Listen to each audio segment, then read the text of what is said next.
Hello friends, आपण को ये वीडियो को मु स्वागत जनाऊँगी। आपण को ये वीडियो रे मु कहबी सुभद्रा योजना रे केउ माने लाभ नहीं परिबेनी।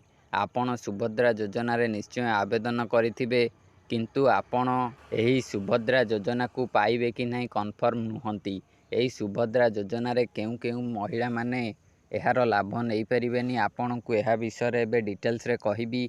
जदि आपण एथिरे आवेदन करिसंती तेबे आपण को पई एहा निश्चय जानिबा दरकार। आपण एहार लाभ नहीं पारिबे कि नहीं। एबे मु आउ डेरी न करी आपण को कहूची कौन कौन नियम रही, केउ माने पाइबे और केउ माने पाइबेनी। एहा सहित जदि आपण माने एभली सब अपडेट गुड़िक जानिया को चाहूँचंती तेबे आपण ए वीडियो को लाइक करिवे और चैनल को सब्सक्राइब करी पाखे थिबा बेल नोटिफिकेशन को ऑल ले दबे देबे। देखंतु ए सुभद्रा योजना रे प्रति वर्ष 10,000 टंका मिलिबो दुईटी किस्ती रे। एही भली 5 वर्ष आंका आपण मानकु 50,000 टंका मिलिबो। एही सुभद्रा योजना रे ए पर्यंत अप्लाई कर सारलेनी बहुत लोक, किंतु एथिरे प्रथम किस्ती रे मध्य समस्तंकु टंका मिली पारनी। केवल 25 लाख लोकंकु मिलिछि टंका। एबे जो आगामी किस्तीटी आसुची 9 तारिख रे जो आगामी किस्तीटी आसीबो सेथिरे प्रथम किस्ती और द्वितीय किस्ती दुईटी जाक किस्ती मिलिबो। जो मानकु मिलिनी से माने पाइबे और जो मानकु मिलिछि से माने द्वितीय किस्तीटी पाइबे। एबे आपण माने पाइबे कि नहीं आपण किपरि जानिबे। देखंतु आपणकर कौन कौन सब ठीक रहिबा दरकार।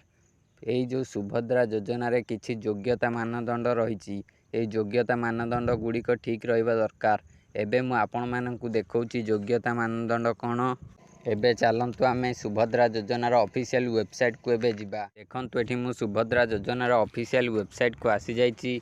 एठी एबे देखिबा योग्यता मानदंड। देखंतु योग्यता मानदंड रे कौन अछि। एठी देखंतु लेखा जाइछि योग्यता मानदंड। एई योग्यता मानदंड ऑप्शन ऊपर एबे मु क्लिक कर दोछि। तो योग्यता मानदंड ऑप्शन ऊपर क्लिक कला पर एई भली इंटरफेस आसिला। एबे आमे आकु डेस्कटॉप मोड रे ओपन कर दबा। आमको सब छोट छोट क्लियर सब देखा जिवो। देखंतु एबे डेस्कटॉप मोड रे मु ओपन कर देछि। ए देखंतु प्रथम रे आपण को योग्यता मानदंड गुड़िक मिल जिवो। एहा पर आउट लेखा छि अयोग्यता मानदंड। एई अयोग्यता मानदंड गुड़िक आपण माने पढ़ंतु।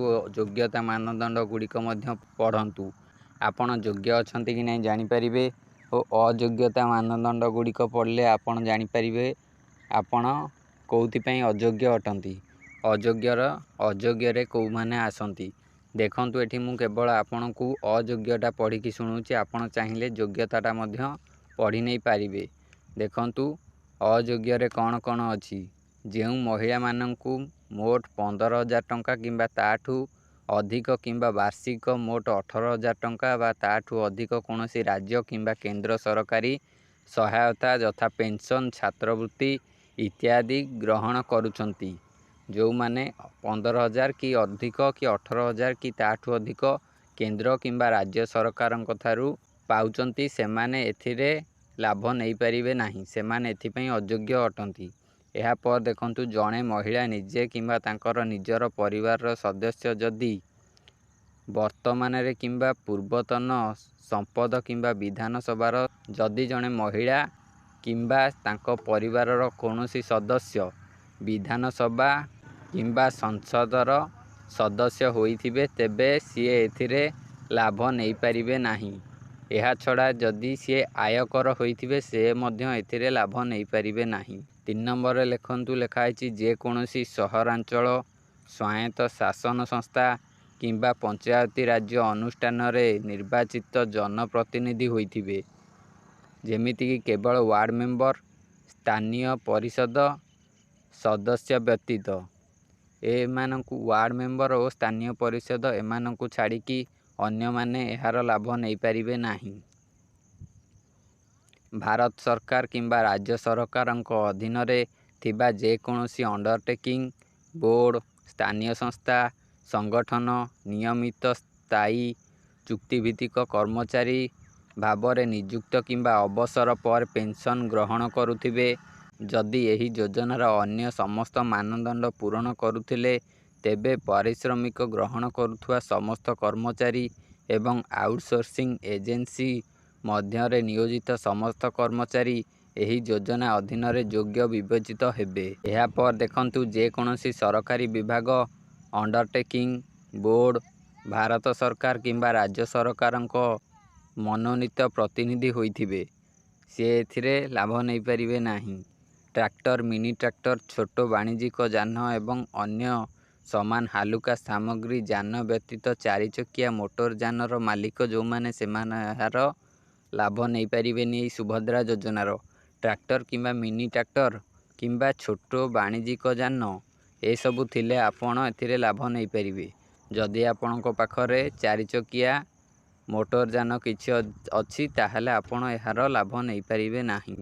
ଆବେଦନକାରୀ ପରିବାରର ଜଳସେଚିତ ଜମିର ପରିମାଣ 5 ଏକରରୁ ଅଧିକ ଓ ଅଣଜଳସେଚିତ ଜମିର ପରିମାଣ 10 ଏକରରୁ ଅଧିକ ହୋଇଥିବ, ତେବେ ସିଏ ଏଥିରେ ଆବେଦନ କରିପାରିବେ ନାହିଁ। ସିଏ ଏଥିପାଇଁ ଅଯୋଗ୍ୟ ରହିବେ।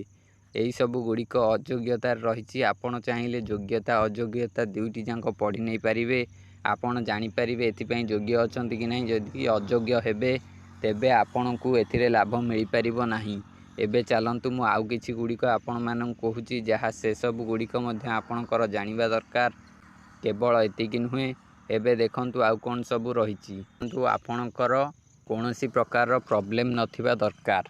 କ'ଣ ପ୍ରୋବ୍ଲେମ୍ ନଥିବା ଦରକାର? ଆପଣଙ୍କର ବ୍ୟାଙ୍କ ଆକାଉଣ୍ଟଟି, ଆପଣଙ୍କର ଯେଉଁ ବ୍ୟାଙ୍କ ଆକାଉଣ୍ଟ ରହିଛି, ସେ ବ୍ୟାଙ୍କ ଆକାଉଣ୍ଟରେ ଆପଣଙ୍କର ଆଧାର ସହିତ ବ୍ୟାଙ୍କ ଆକାଉଣ୍ଟ ଲିଙ୍କ ରହିବା ଦରକାର। ଆପଣଙ୍କର ଡିବିଟି ଆକ୍ଟିଭ ରହିବା ଦରକାର। ଯଦି ଆପଣଙ୍କର ଡିବିଟି ଆକ୍ଟିଭ ନଥିବ, ତେବେ ଆପଣ ଏହାର ଲାଭ ନେଇପାରିବେ ନାହିଁ। ସେଥିପାଇଁ ଆପଣ ବ୍ୟାଙ୍କ ଯାଇ ଆପଣଙ୍କର ଡିବିଟିକୁ ଆକ୍ଟିଭ କରିବାକୁ ପଡ଼ିବ।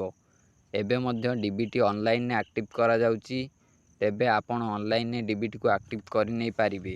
ଯଦି ଏହା ଜାଣିବାକୁ ଚାହୁଁଛନ୍ତି, ତେବେ ଆପଣ କମେଣ୍ଟ କରି ଜଣାନ୍ତୁ।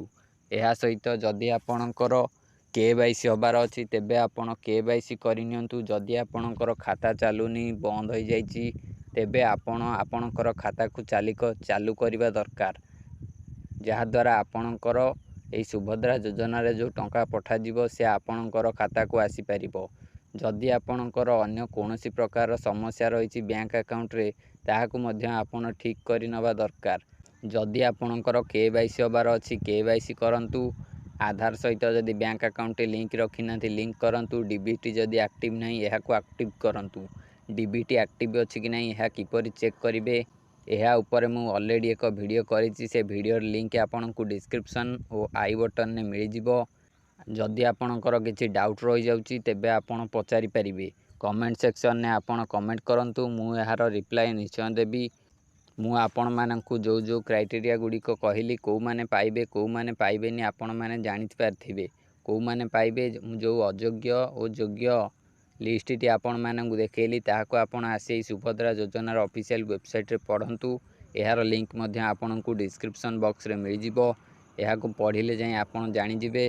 ଏହାପରେ ଆପଣମାନଙ୍କୁ କହିଲି, ଆପଣଙ୍କର ବ୍ୟାଙ୍କ ଆକାଉଣ୍ଟ ସହିତ ଆପଣଙ୍କର ଆଧାର ଲିଙ୍କ ଥିବ, ଡିବିଟିଟି ଆକ୍ଟିଭ ଥିବ, ଆପଣଙ୍କର ବ୍ୟାଙ୍କ ଆକାଉଣ୍ଟରେ କୌଣସି ପ୍ରକାର ପ୍ରୋବ୍ଲେମ୍ ନଥିବ, ବ୍ୟାଙ୍କ ଆକାଉଣ୍ଟଟି ଚାଲୁ ହେଉଥିବା ଦରକାର।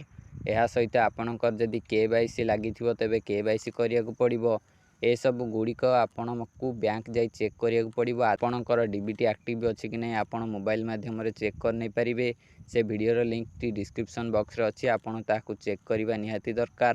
ଆପଣଙ୍କର ଡିବିଟିଟି ଆକ୍ଟିଭ ଅଛି କି ନାହିଁ। ଯଦି ଆପଣଙ୍କର ଆକ୍ଟିଭ ନାହିଁ, ତେବେ ଆପଣ ନିଶ୍ଚୟ କମେଣ୍ଟ କରନ୍ତୁ। ମୁଁ ଆପଣଙ୍କୁ ଜଣାଇବି ଆପଣ କିପରି ଆପଣଙ୍କର ମୋବାଇଲ ମାଧ୍ୟମରେ ଡିବିଟିକୁ ଆକ୍ଟିଭ କରିବେ। ଯଦି ଆପଣଙ୍କର ଡିବିଟି ଗୋଟେ ବ୍ୟାଙ୍କରୁ ନାହିଁ, ଆଉ ଗୋଟେ ବ୍ୟାଙ୍କରେ ଅଛି, ଆପଣଙ୍କର ଧର ଦୁଇଟି ବ୍ୟାଙ୍କ ରହିଛି, ଦୁଇଟି ବ୍ୟାଙ୍କ ଆକାଉଣ୍ଟ, ଆପଣଙ୍କର ଗୋଟେ ବ୍ୟାଙ୍କ ଦେଇଛନ୍ତି, କିନ୍ତୁ ଆଉ ଗୋଟେ ବ୍ୟାଙ୍କରେ ଆପଣଙ୍କର ଆକାଉଣ୍ଟଟି ଡିବିଟି ଆକ୍ଟିଭ ଅଛି, ତେବେ ଆପଣଙ୍କୁ କୌଣସି ଟେନସନ୍ ନେବାର ନାହିଁ। ଆପଣ ଚାହିଁଲେ ଏ ବ୍ୟାଙ୍କରୁ ଡିସେଡ଼ିଂ କରିକି ସେ ବ୍ୟାଙ୍କରେ ସିଡ଼ିଂ କରିପାରିବେ।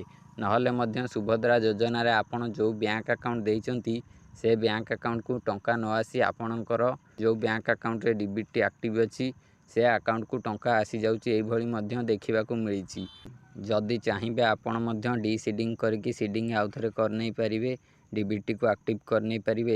ଏଥିରୁ ଡିଆକ୍ଟିଭେଟ୍ କରିକି ସେଥିରେ ଆକ୍ଟିଭ କରିନେଇପାରିବେ।